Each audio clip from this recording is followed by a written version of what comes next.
વિદ્યાર્થી મિત્રો, chemistry part 2માં પ્રકરણ 10 હેલો આલ્કેન અને હેલો એરિન વિશે આજે થોડો અભ્યાસ શરૂ કરીશું. વિદ્યાર્થી મિત્રો, સૌ પ્રથમ તો હેલો સંયોજનો કોને કહેવાય તો સમજીએ. કોઈ પણ હાઇડ્રોકાર્બનમાં કાર્બન સાથે જોડાયેલા એકથી વધારે હાઇડ્રોજનનું વિસ્થાપન હેલોજન વડે થાય તો બનતા સંયોજનો હેલો સંયોજન કહેવાય. દાખલા તરીકે આ હાઇડ્રોકાર્બન છે, એમાં એક હાઇડ્રોજનનું પણ વિસ્થાપન જો હેલોજન વડે થતું હોય તો એને હેલો સંયોજનો કહેવાય. હાઇડ્રોકાર્બન બે જાતના હોય, આલ્કેન્સ અને એરિન્સ. આલ્કેન્સ એટલે એવા સંયોજનો જેમાં કાર્બન sp3 સંકરણ ધરાવતું હોય, એમાં જો હાઇડ્રોજનનું વિસ્થાપન હેલોજન વડે થાય તો બનતા સંયોજનો હેલો આલ્કેન કહેવાય. અને એરિન્સ એટલે એવા સંયોજનો જેમાં કાર્બન sp2 સંકરણ ધરાવતું હોય, તો એમાં જો હાઇડ્રોજનનું વિસ્થાપન હેલોજન વડે થાય તો બનતા સંયોજનોને હેલો એરિન્સ કહેવાય. દાખલા તરીકે આલ્કેન હાઇડ્રોકાર્બનમાંનો આલ્કાઇલ સમૂહ જે છે એ આલ્કાઇલ સમૂહના sp3 સંકરણ ધરાવતા કાર્બન સાથે જોડાયેલા હાઇડ્રોજનનું વિસ્થાપન આ પ્રમાણે હેલોજન વડે થાય તો બનતા સંયોજનને હેલો આલ્કેન્સ કહેવાય. તો હેલો એરિન્સની ડેફિનેશન શું આપીશું? એરોમેટિક હાઇડ્રોકાર્બનમાંના sp2 સંકરણ ધરાવતા કાર્બન સાથે જોડાયેલા હાઇડ્રોજનનું વિસ્થાપન જો હેલોજન વડે થાય આ પ્રકારે તો બનતા સંયોજનને હેલો એરિન્સ કહેવાય. તો વિદ્યાર્થી મિત્રો, ત્રણ ડેફિનેશન જોઈ: હેલો સંયોજન, હેલો એરિન્સ અને હેલો આલ્કેન્સ. હેલો આલ્કેન અને હેલો એરિન્સ. હવે હેલો સંયોજનોની થોડી ઉપયોગિતા જોવાની છે. રોજિંદા જીવનમાં ઉપયોગી છે આ સંયોજનો. ક્લોરીનની ટીકડી પાણીને જંતુનાશક કરવા માટે એટલે કે શુદ્ધ કરવા માટે વપરાય છે. હેલો સંયોજનો બિનધ્રુવીય સંયોજનોમાં દ્રાવક તરીકે વપરાય છે. અને કાર્બનિક સંયોજનોના સંશ્લેષણ અથવા તો બનાવટ માટે શરૂઆતના રો મટીરિયલ તરીકે પણ એ વપરાય છે.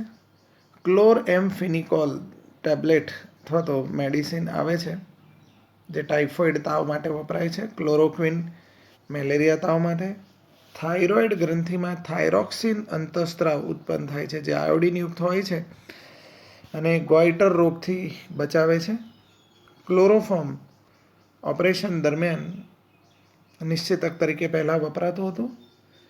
આવા અનેક સંપૂર્ણ ફ્લોરિનેટેડ સંયોજનો પણ છે કે જે રુધિરની અવેજીમાં પણ અત્યારે યુઝ કરવામાં આવે છે. તો આ બધી એની એપ્લિકેશન્સ છે. હવે હેલો સંયોજનોનું વર્ગીકરણ જોઈએ. ત્રણ પ્રકારે એનું વર્ગીકરણ થાય છે. સૌ પહેલું વર્ગીકરણ જોઈએ. આપેલા હેલો સંયોજનોમાં હેલો સમૂહની સંખ્યાના આધારે. હવે આપણે બે પ્રકાર તો પાડ્યા છે, હેલો આલ્કેન અને હેલો એરિન્સ. તો પહેલાં હેલો આલ્કેનમાં હેલો સમૂહની સંખ્યાના આધારે વર્ગીકરણ જોઈએ.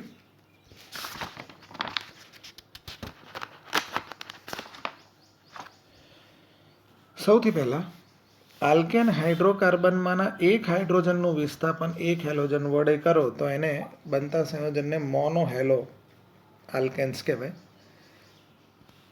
ધારો કે આલ્કેન હાઇડ્રોકાર્બનમાંના બે હાઇડ્રોજનનું વિસ્થાપન આ પ્રકારે બે હાઇડ્રોજનનું વિસ્થાપન કરો છો બે હેલોજન વડે, તો આમાં બે શક્યતા.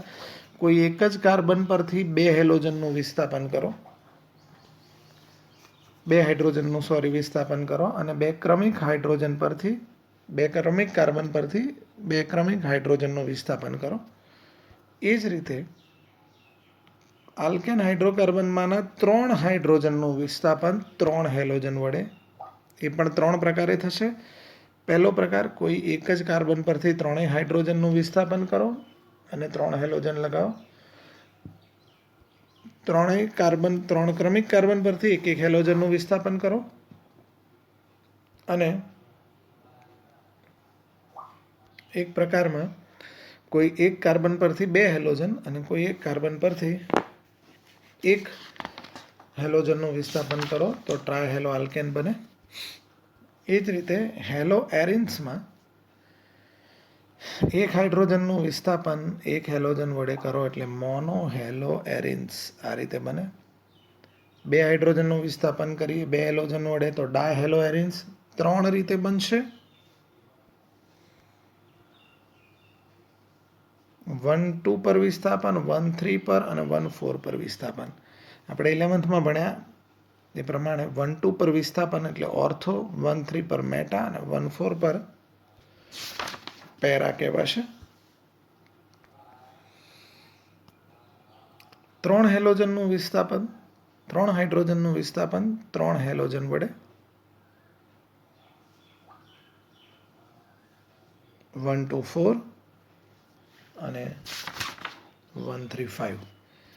તો વિદ્યાર્થી મિત્રો, હેલો સંયોજનોમાં હેલો સમૂહની સંખ્યાના આધારે આ પ્રકારે વર્ગીકરણ જોયું. હવે હેલો સંયોજનમાં હેલો સમૂહ ધરાવતો કાર્બન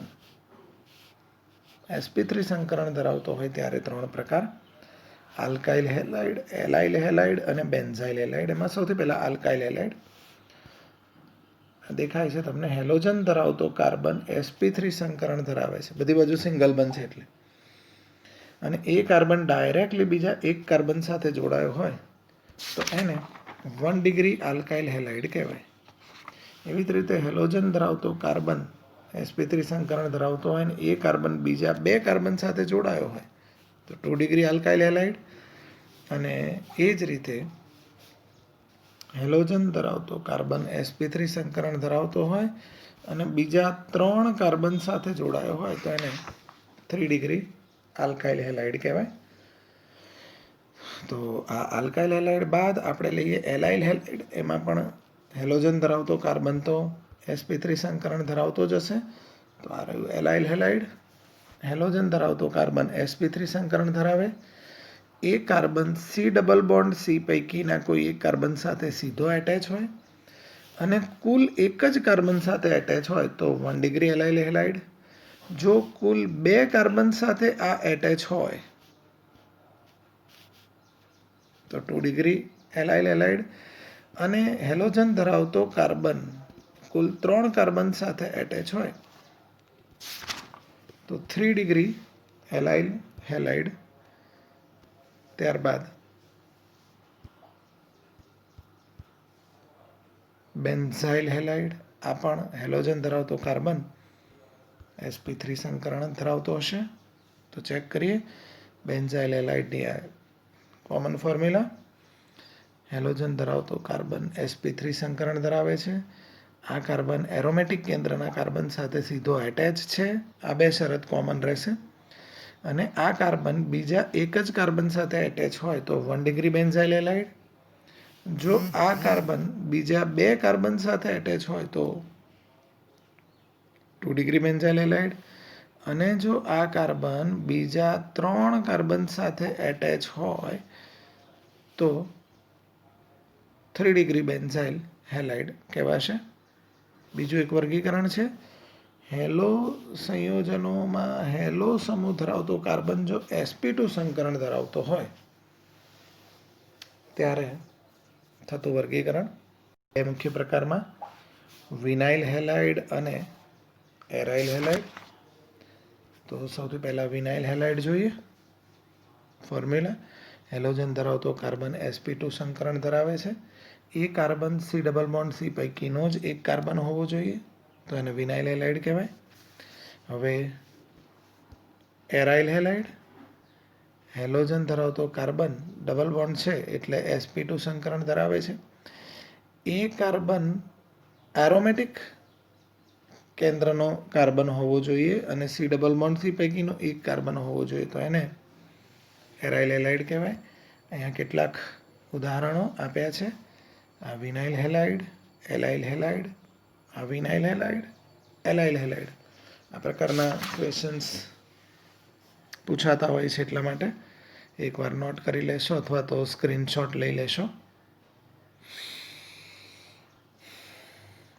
IUPAC નામકરણ હેલો સંયોજનોનું કેટલુંક જોવાનું છે. આપેલું સંયોજન છે. કાર્બનને ક્રમ આપ્યા અને એનું નામ બીજા અને ત્રીજા પર બ્રોમો છે એટલે 2,3 ડાયબ્રોમો પેન્ટેન. નેક્સ્ટ સંયોજન એને સરળ સ્વરૂપે આ રીતે રજૂ કરી શકાય. લોંગેસ્ટ ચેઇન માટે નંબર આપ્યા 1, 2, 3, 4 અને 5. એમાં ચોથા પર બ્રોમિન એટલે 4 બ્રોમો, બીજા અને ત્રીજા વચ્ચે દ્વિબંધ, પેન્ટ 2 ઇન લખાશે. નેક્સ્ટ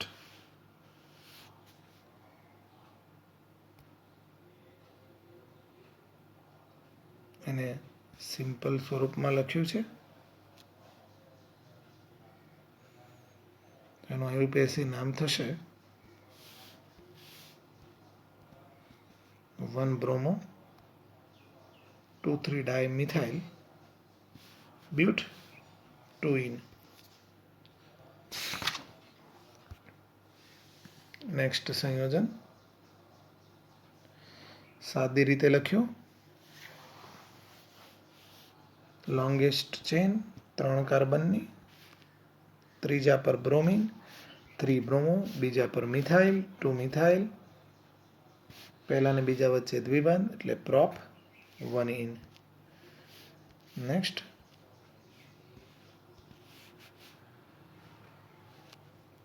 ક્લોરોસાયક્લોહેક્ઝેન, એના પછી 1 બ્રોમો, આલ્ફાબેટિકલ પ્રમાણે બ્રોમિનને 1 આવવો જોઈએ ને ક્લોરિનને એના પછીનો, તો 1 bromo 2 chloro cyclohexene.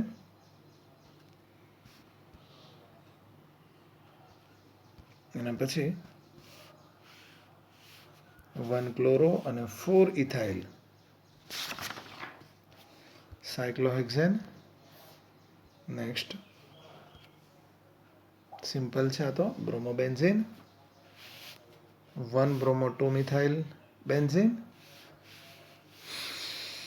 Longest chain 1, 2, 3, 4, 5. એમાં ત્રીજા પર બ્રોમિન અને ત્રીજા પર methyl 3 bromo 3 methyl pentane.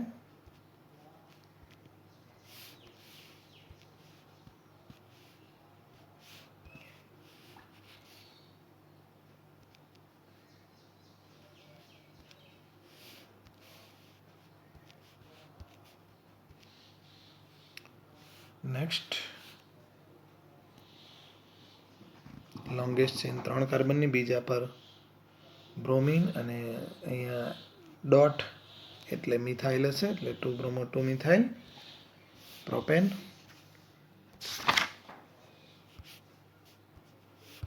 Next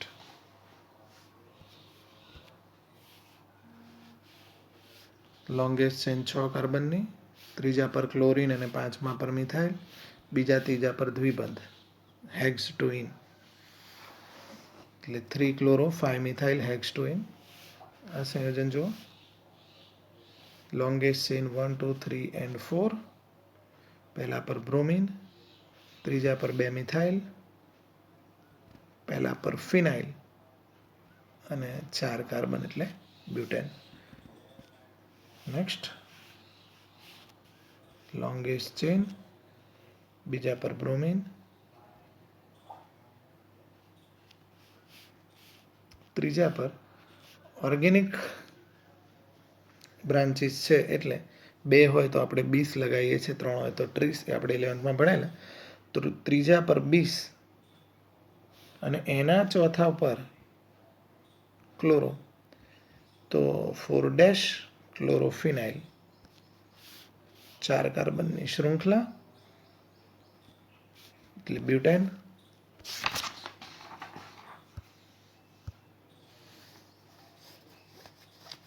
next